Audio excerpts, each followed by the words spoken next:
नमस्कार मित्रों, फेसबुक पटल के डॉक्टर सत्य प्रकाश पांडे जी के फेस पटल डॉक्टर सत्या मीट B5 के सदस्यों के लिए आयोजित दैनिक क्रम में अपने विचार और अभिव्यक्ति के साथ इस पटल पर आज मैं जुड़ा हूं।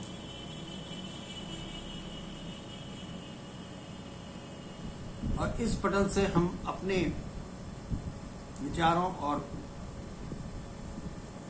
अपने व्याख्यान अभिव्यक्ति के द्वारा इस पटल पर जुड़े हुए सभी मनीषियों और विद्वज्जनों का भी अभिवादन करते हैं। ऐसे सुंदर पटल पर जो दैनिक आयोजन होते हैं उनमें हम सब लोग सम्मिलित रहते हैं। तो आज के इस क्रम में हम विगत दिनों से 2 एपिसोड्स में आपके साथ अभिव्यक्ति पर बात कर रहे थे। आज हमारा ये आयोजन का तीसरा दिवस है, तीसरा अनुभाग है, इसमें हम अपनी अभिव्यक्ति के विषय में बात करेंगे। इस पटल के माध्यम से ज्ञान और धारा जो बह रही है उसमें हम सब लोग अपने अपने विचारों के द्वारा ज्ञानार्जन भी कर रहे हैं और अपनी अभिव्यक्तियों के द्वारा सुंदर पटल पर अपनी अभिव्यक्ति को भी व्यक्त करते हैं। मैंने पिछले दिनों आपसे बताया कि शिक्षा के क्षेत्र में इस बात का महत्व है कि शिक्षक और शिक्षार्थी के बीच का जो संबंध है उसमें एक मधुरता बनी है। शिक्षक और शिक्षार्थी के बीच में जब मधुरता बनी रहती है तो एक सद्व्यवहार और सद्भावना ही बनी रहती है। हमारे जीवन काल में हमारे पढ़ाई के समय में ऐसे ऐसे शिक्षक मिले जो अपनी मृदुलता और अपनी भावनाओं से आपको अपनी ओर आकर्षित करते हैं और जो एक शिक्षक और शिक्षार्थी के बीच का जो भय है वो दूर हो जाता है। लेकिन वहीं पर कुछ ऐसे शिक्षक भी मिले और आपके जीवन में भी मिले होंगे जिनको देख करके भय प्राप्त हो जाता है। उन कक्षाओं में एक भय प्राप्त हो जाता है कि हमें कक्षा में किस तरह से पहुंचना है, बैठना है, देखना है, जाकर के बातचीत करनी है और जब तक वो शिक्षक ऐसे पढ़ करके पढ़ाते रहते हैं तो ये लगता है कि ऐसे समय में हम कैसे इनका समय पार करें। तो शिक्षक का एक भय और शिक्षार्थी का एक भय दोनों में ही है। एक भय पैदा कर रहा है और एक भय से ग्रस्त है। किन्हीं शिक्षकों की आदत होती है कि वो आपके हाथ पर स्केल की धार मार देते हैं, आपको आक्रांत करने की कोशिश करते हैं। उस दशा में मनोदशा बदल जाती है और एक भय प्राप्त हुआ। मैंने तो ऐसे जिन्होंने अपने शिक्षकों को देखा है जो पेड़ की डाल पे नीम की नई ताजा डगाल को निकाल करके आपके हाथों में सड़क मार, तो वो भय और अभिव्यक्ति और चिंता, पढ़ाई 5 विषय आज मैं लेकर के आपके साथ आया हूं। इस पटल पर बोलने का समय जो निर्धारित है 5 से 7 मिनट का ही होता है।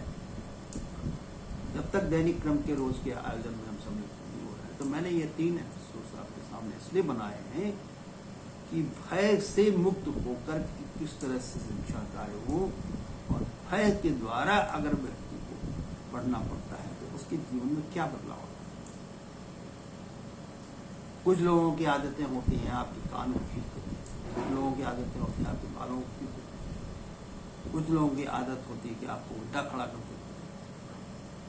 कक्षा जिस दिशा में चल रही है उस दिशा में नहीं है, आपको उल्टे दिशा में करती। तो आपका ध्यानार्जन ध्यान जो है वो उस शिक्षक की तरफ नहीं रहेगा।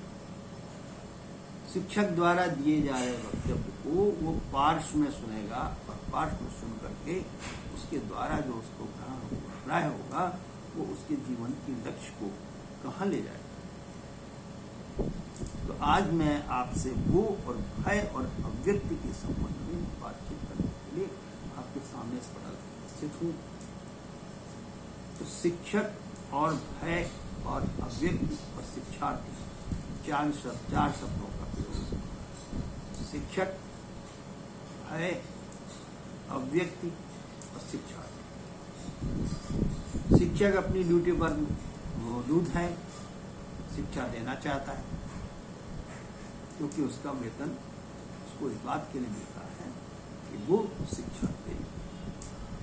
शिक्षार्थी अपना धन, अपनी शिक्षा की जो फीस है वो इसलिए लगाता है कि वो उस समय में शिक्षा ग्रहण कर सके।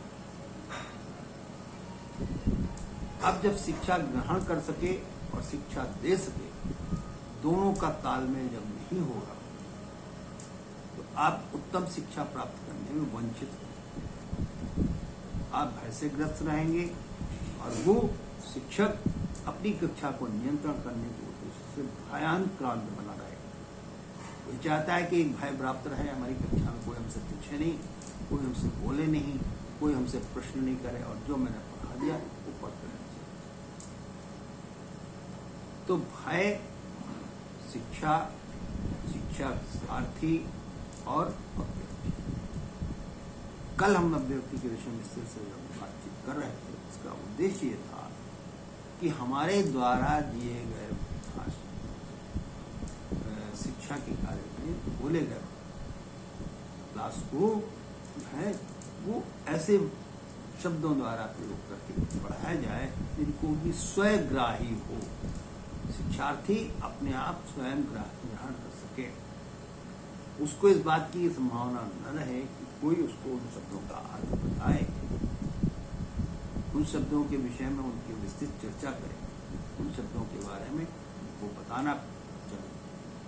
तो शिक्षक द्वारा ऐसे शब्दों का प्रयोग कक्षा में होना चाहिए जो स्वग्राही हों और शिक्षक उनको पढ़ा करके ले जाए तो शिक्षार्थी उनको ग्रहण कर सके।